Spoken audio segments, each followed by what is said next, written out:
Get his book out now.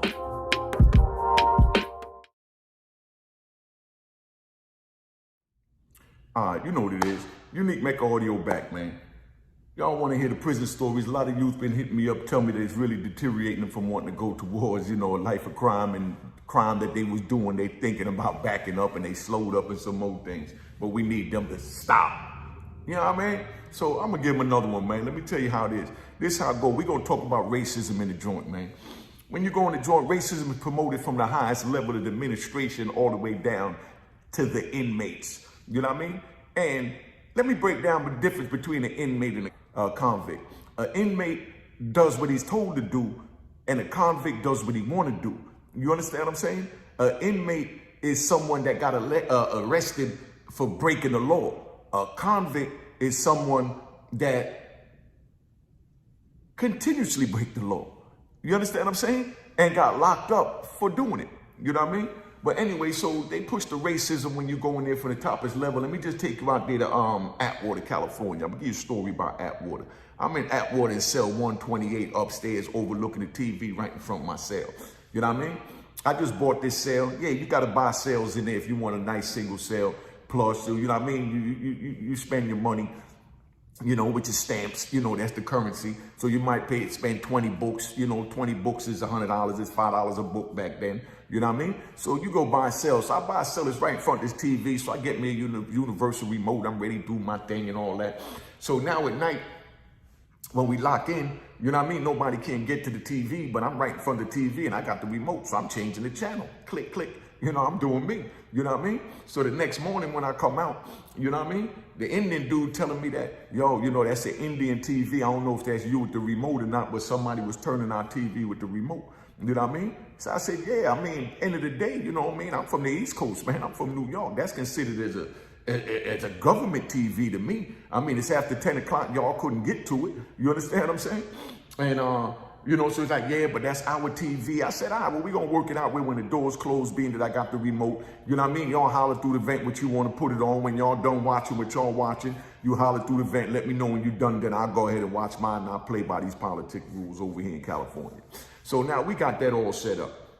But then now, a big fight jump off in another unit. You understand what I'm saying? So they come, and the Indians that was in my block, you know what I mean? Native Americans, as they call them, to be proper, not disrespect anybody. I'm just calling them Indians. That's what we call them. But they're Native Americans. You know what I mean?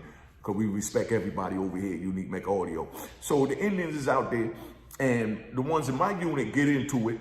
And now when they get in it, there's no more Indians in the block, but the TV right in front of my cell. You understand what I'm saying? So now to show you how the administration promote racism, what they do is they go get some other Indians from another unit to bring them over there to take what they call the Indian cells, because every group have a certain amount of cells that they had to fight for. You know what I mean? You got the Chicago cell, you got the GD cell, you got the Crip cell, you got the Blood cell, you got the Serrano cell, you got the Border Brothers cell, you got, you know what I mean? You got the Nathaniel cell. Everybody got their own cell, but no, Nathaniel's is not allowed on that yard. You know what I mean? The administration don't put nobody there because every time they go there, they get the Serrano, something go on, so they got to keep them separated. So that's all a part of the racism that I'm talking about, how they promote it on the inside.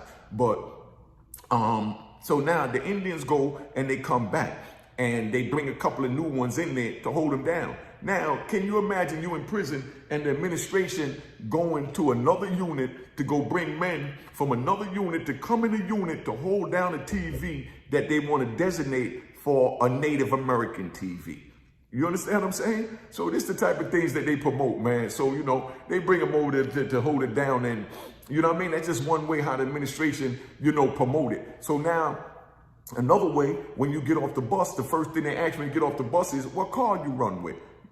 What car? You know what I mean? What's set? Like, who do you roll with? I'm like, man, I roll with myself. I'm a man. And they're like, nah, everybody got to roll with somebody. And I'm like, nah, I'm a man. They said, well, you from New York, so we going to call you a New York car. So I said, nah, I ain't from New York. I'm from Virginia. I caught my case in Virginia. Well, we going to make you a dirty South car. You understand what I'm saying? I'm like, nah. They like, okay, so they just trying to find somewhere to put me. Now, the purpose of finding somewhere to put you in a car is because if something happens on the compound, let's say with the Virginia dudes, they're going to lock up everybody from Virginia. They don't have to lock up all the blacks, you know what I mean? Or go lock down the whole jail. If Virginia get into it, you know, amongst themselves, they lock up all the Virginia dudes. If Virginia get into it with, let's say, the GDs, they go lock up the GDs and they lock up the Virginia dudes. But that's how they know who to lock up. So now they're not going to go touch the New York dudes or the Chicago dudes, you know what I mean? Or you know, the Tennessee dudes. All they want is the Virginia dudes and the GDs. So that's how they separate it so they can keep it intact. So whenever you go in there, they always want to put you with something. So they use racism as a means of their control and them limiting the race, the groups. Because if you put all the blacks together and something happened, they couldn't lock, the shoe is not big enough to lock up everybody. You understand what I'm saying? It's not big enough to lock up everybody in there. You understand what I'm saying? All the blacks. So that's why they separate them by having you identify who and what you run with and represent. So if something happened with who or what you run with, you know what I mean? That represents them locking you up as a part of that. Even if you say you don't claim that, but you're always with them, that set or, you know, that clique or whatever label you want to put on it. If something happened, that's the first thing they're going to do. They're going to run and they're going to come and they're going to lock you up. You know what I mean? Just because you're affiliated with them. But they figure it's easier to do that than to sit there and lock up, you know what I mean, all the blacks. You know what I mean? Just get them from whatever geographical location, whatever set they claiming, whatever gang they claiming. We just lock up the blacks from that gang if that gang get in it or whatever. So, you know, that's how they deal with the racism, man. But now I'm going to give you a little story. I'm in Lee County. This is about 2003, 2004. I'm in Lee County. And there's a white boy there that come there, you know, like I said, no disrespect to the white boy, we'll call them Europeans. So there's a European dude there, you know what I mean? And he's all wild and he running around with his shirt off, he's working out, he's taking pictures with all the dudes, he's smoking with them, drinking with them. I mean, he's the man, everybody liking him and he's getting along real good with everybody. You understand what I'm saying? And it's this one dude I was in ADX with, you know what I mean? ADX Supermax, a little white dude from Tennessee. I ain't even gonna say his name, you know what I mean? Cause he always low key. But it's a little older white dude that I was in ADX with from Tennessee. So he would never get in the pictures with this dude. You know what I mean? He said something just ain't right about him because he's making too much noise. You understand what I'm saying? To be right. When a nigga loud like that, something going on. You understand what I'm saying? That he's trying to hide, so he's making noise to shield whatever it is that he's doing. You understand what I'm saying? Pay attention to the psychological, you know, mentality of how we have to think in the joint.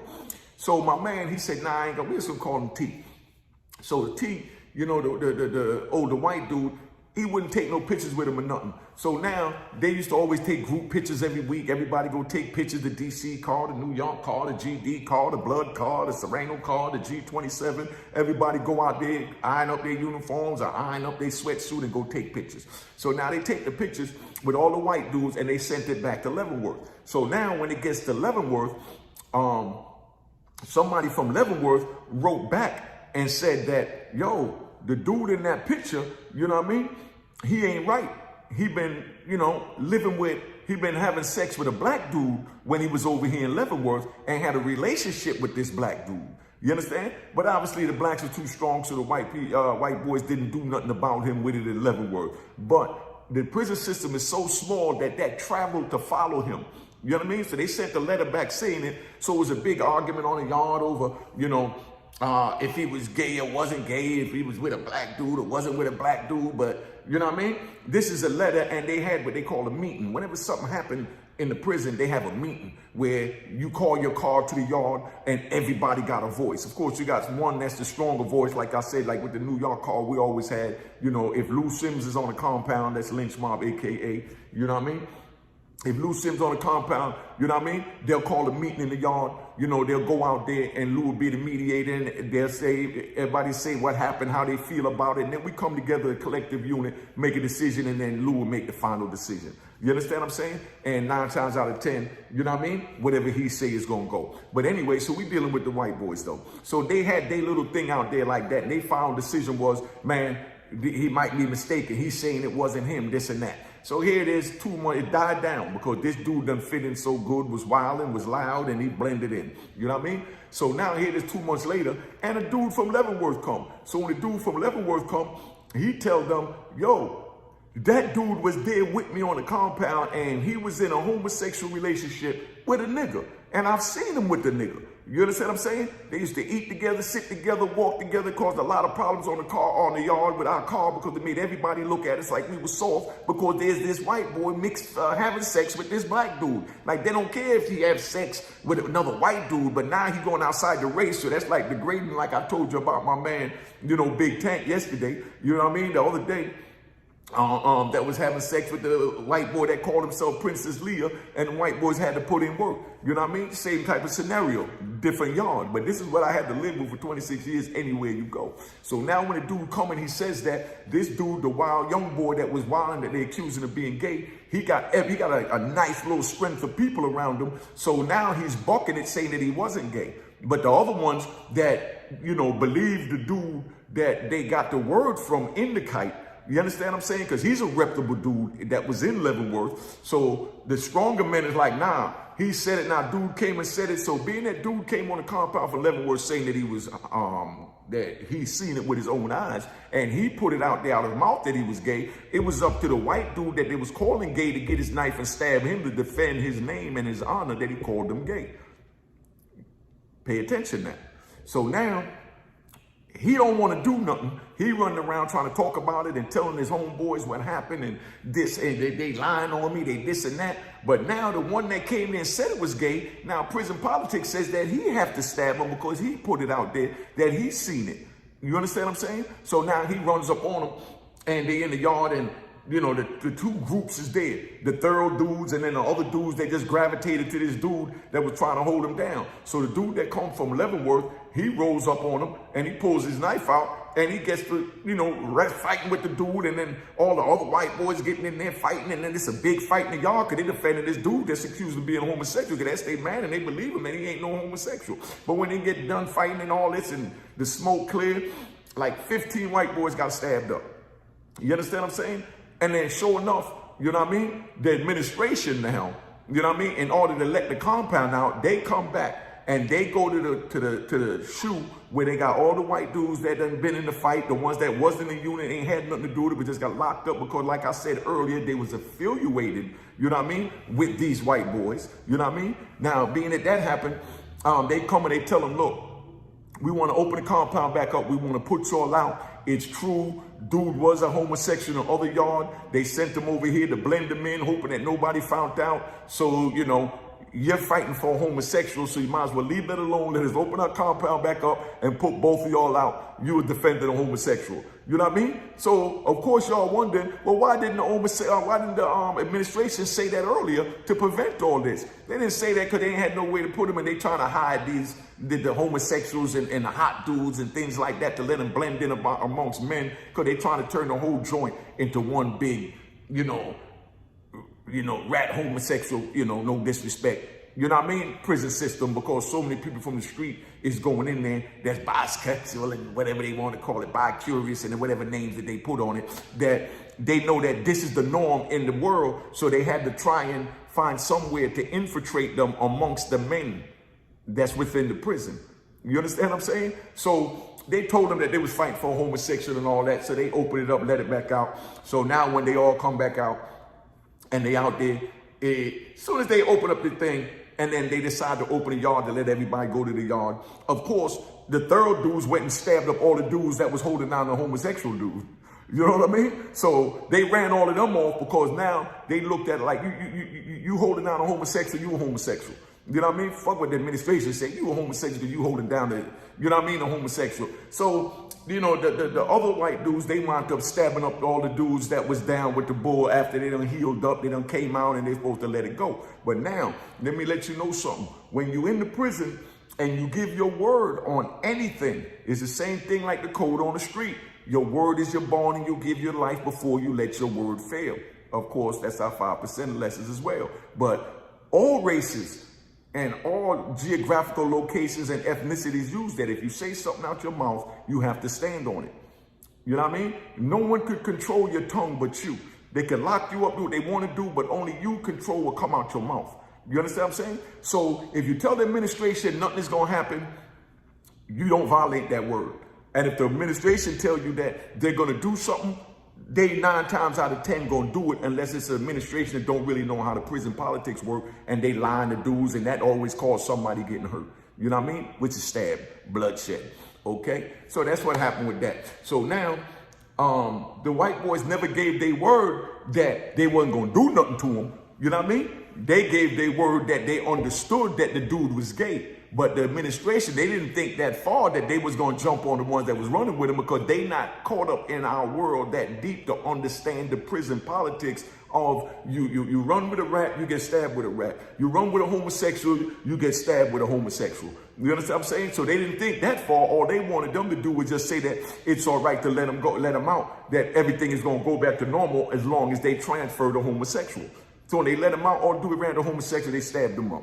You know what I mean? So, you know, guilty by association. So that's how that one go, man. But, you know, they push that racism hard, man. That's it for now. This 15 minutes. I don't want to talk too long on this. I just want to give y'all a little jewel on it so you understand. But it's like crazy because they really promote this. You know what I mean? But I say all this to say that I'm talking to the youth. Don't get involved in crime. If you're doing crime, back up from it, because you'll wind up in this crazy world that I've had to survive 26 years in to deal with these crazy politics. They went as far as taking the pre-sentence report, which is considered a PSI, which is what they write down, everything they need to give your judge to sentence you. Your prosecutor write down all the bad things you did, and your lawyer got to object to whatever it is, and because that's what raised your time or whatever. Then you go in front of the judge, you argue it, and they see exactly what happened in that PSI. So the administration took the PSI out the system so that when they take it out the system, that means that nobody knows who's telling. Because the first thing you got to show when you go into the on any compound, you know, when I started the bid, was your PSI. So your PSI tells everything you did. So you can say you ain't rap, you ain't do this, you ain't do that, you ain't got no child molestation, they lying on you, whatever you want to say. But, you know, that PSI is going to have everything in it, because they're going to have your criminal history, your sexual history, you know what I mean, your history and everything in that PSI. So the BOP, Federal Bureau of Prison, they took all the PSIs out from the inmates and told us we wasn't allowed to get it, that if we needed our PSI to fight our case, we had to write our lawyer, have our lawyer send a letter, and then put a stamp on the envelope, put the PSI in the envelope in front of the case manager, who makes a copy in front of you, then put it back in your file, and then mail it out to your lawyer. But you can't have possession. They did that so that the hot dudes now, the rat dudes that's coming in, you know what I mean, that we can't pressure them to see this paperwork to see if they hot or not.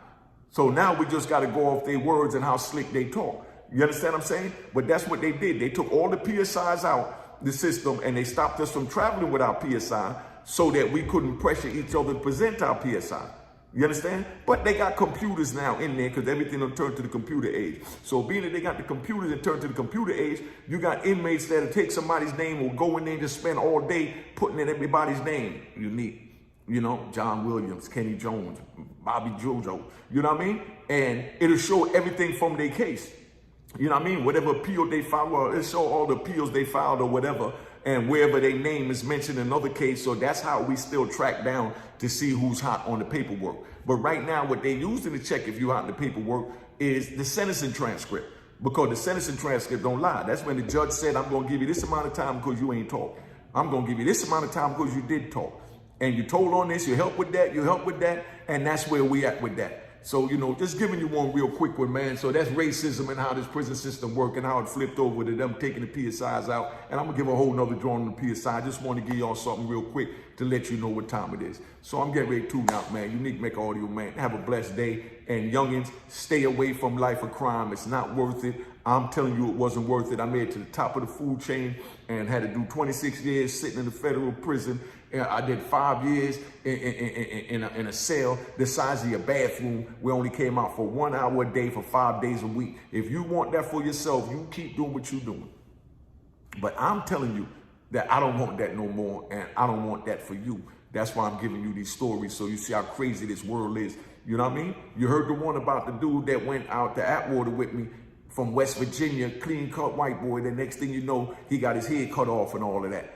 Tattoos all on his head, because he had to affiliate with something. He had to claim something. If you ain't got a name, you know what I mean? If you ain't got a name you know, from the street. When you go in there, you got to show your paperwork, you got to do this, you got to do that, and, you know, they get affiliated, they have to join the car. 98% of the people that come in there that don't have a name, they wind up having to go to some car group or something in order to join something to get that protection. You understand what I'm saying? Because we know strength rather than numbers. I'm out. All right, so God bless you.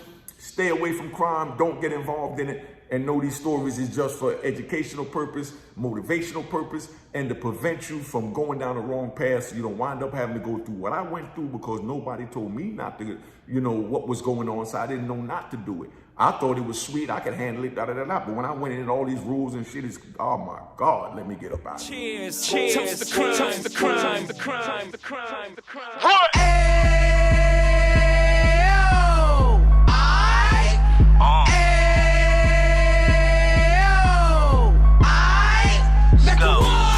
Mecca Audio, Mecca what? Mecca Audio, Mecca what? Mecca Audio, Mecca what? Mecca Audio.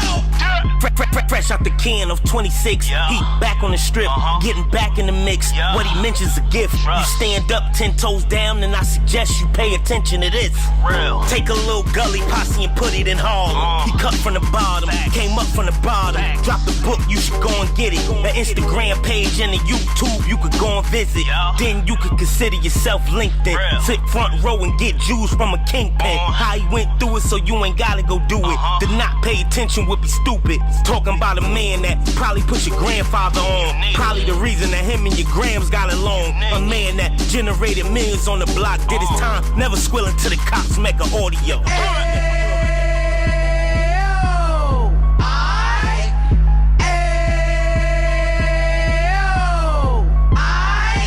Mecca what? Mecca Audio, Mecca what? Mecca Audio, Mecca what? Mecca Audio, Mecca what? Mecca Audio. And we gon' do it like we gon' do it like we keep it moving like we gotta do it like